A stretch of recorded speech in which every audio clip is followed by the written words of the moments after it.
All right, so we're going to do I'm going to do a couple of problems for you in these two videos on conservation of momentum. All right.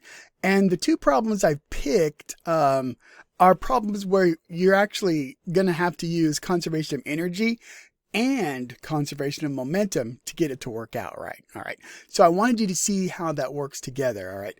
Over the Zoom, we did some really simple some of the other examples that are more simple with just conservation of momentum.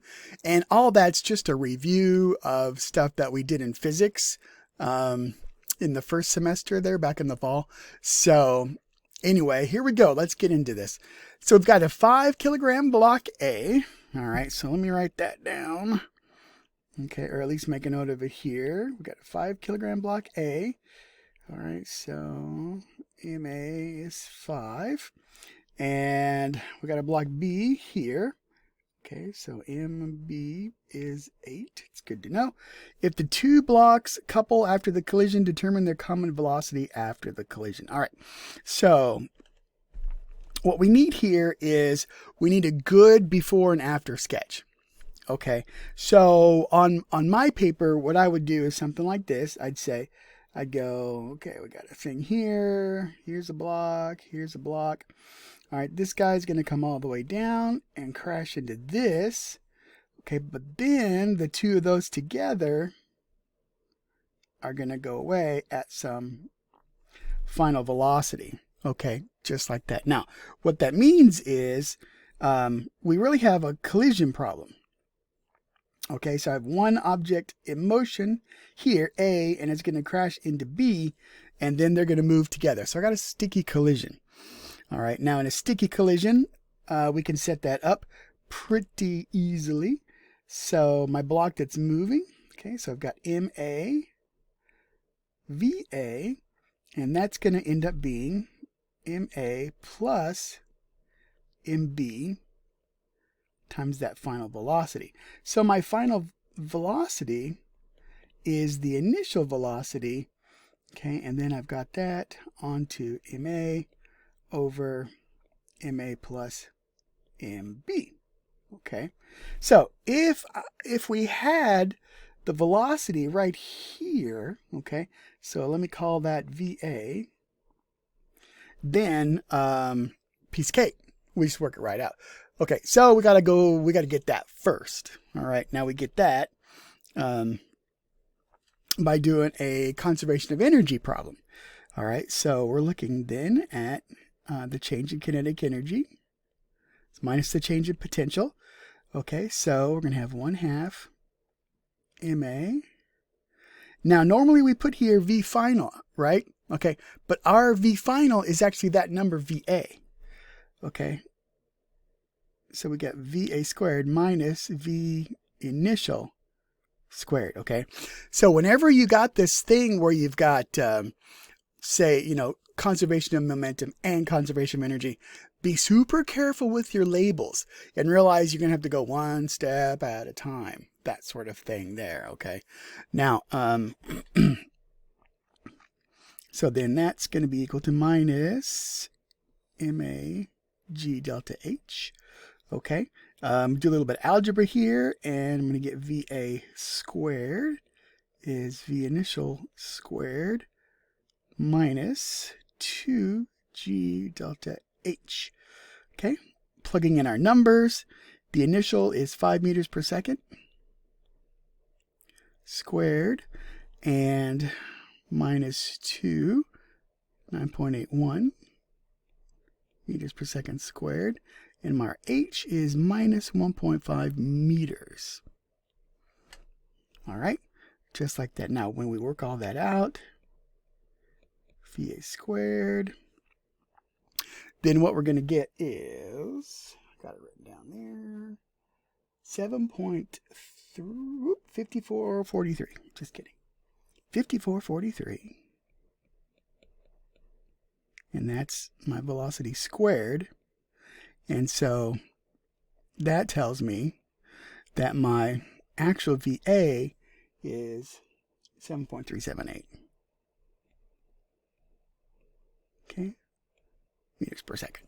All right, now what we're going to do is we're going to take that and then we're going to plug it in right down here. Okay. So we're going to have 7.378. That's meters per second. And then I'm going to have 5 kilograms over 5 plus 8 kilograms.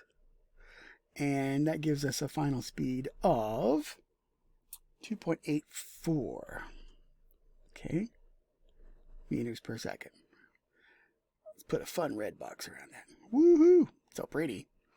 Okay, now I want to do something else for you now. Okay, so don't turn this off because what I'm about to show you is pretty important.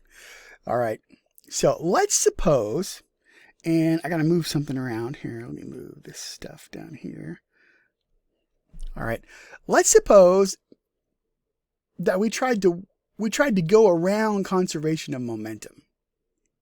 All right, what if we tried to do it like this? What if we tried to say, I've got one block A. Sorry about that. I've got one block, it comes down, there's some energy, and then all that energy goes into the two blocks together. Okay, let's see how that pans out. All right, and so let me get a new color here. All right, so that would be a situation where I'm looking at change in kinetic energy is minus delta U. Okay, so that's still my mg delta H, and that's going to be ma. Okay, because B hasn't moved. It stayed right there, right? Okay, now my change in kinetic energy is going to be my final, which is actually going to be then 1/2 ma plus mb v final squared minus the initial, which is 1/2 ma v initial squared minus mag delta H. Okay. Now, so let's just kind of group some things together here. Okay. So we would have 1/2 ma, okay, v final squared minus v, well, no, I want to do that. That's going to go in a weird direction. Sorry about that. Okay, so we'll do some algebra here. So 1/2 ma mb v final squared. So now we're looking at 1/2 ma v initial squared. Okay, minus mg delta H, and that's an A. Okay, and so if I put my 2 through and divide by my mass, what I get there is v final squared is ma. Okay, and just to make the numbers a little bit easier, I'm going to pull that term out. And that's going to be over ma plus mb. Okay.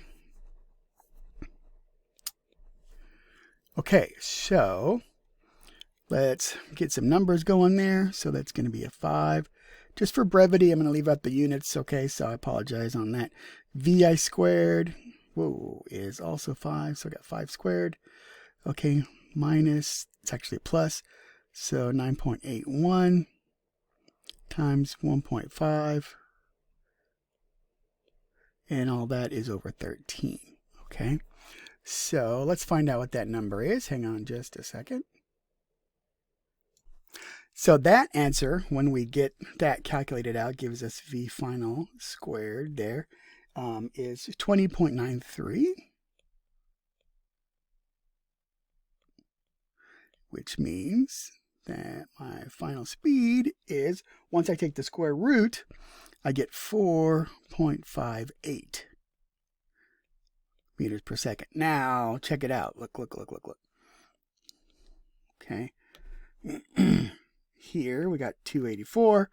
Here we got 458. So what the heck? How come that didn't work? How come that didn't work? Well, it doesn't work because when you have two objects interact and they stick together, okay, if you have a perfectly elastic collision, then you don't lose any kinetic energy, okay? However, if the two objects interact at all, you're going to lose some energy, all right? And so we're going to talk again pretty soon about coefficients of restitution, all right? And that's one way we deal with that, all right? So in this case, then our coefficient of restitution is actually 0. When that happens, energy is not conserved. Okay, so the energy of this thing falling down, whatever you pick up when it collides, there's a loss of energy. So when these two things stick together, no matter how you make them stick together, you're going to lose some energy. All right, so let's imagine, to try and understand that, let's imagine that we use Velcro. Okay, now we put Velcro on each side of the thing, they stick together, and then they slide. All right. Now, if you've ever looked at Velcro, there's two parts to it, right? One part's a little bit like a hook, and the other part's like a fuzzy carpet. Okay, and what happens is the way they stick together is that little hook has to get tangled up in the carpet. Well, guess what happens when that happens? Think about all of those like little tiny springs. And you've just compressed all these little tiny springs. So you lost some energy when you compressed all these little tiny springs. So there's no way that you can preserve your energy from before the collision to after the collision when these guys stick together. Okay? So when you have a situation like this, it's very, very important that you do it in these two parts. Okay? By doing it as energy first and then momentum, that takes care of the energy loss during the momentum. Okay, so be careful. Watch out for that sort of thing that can trip you up in a hurry, because your gut instinct might be like, oh, well, let's just conserve energy here. Pew, pew, pew. We're good to go. But don't do it. Don't do it. If you got a collision, you got to get some momentum in there. All right, there we go. Okay, we're going to do one more. And it's also going to involve energy and momentum, but in a very different way.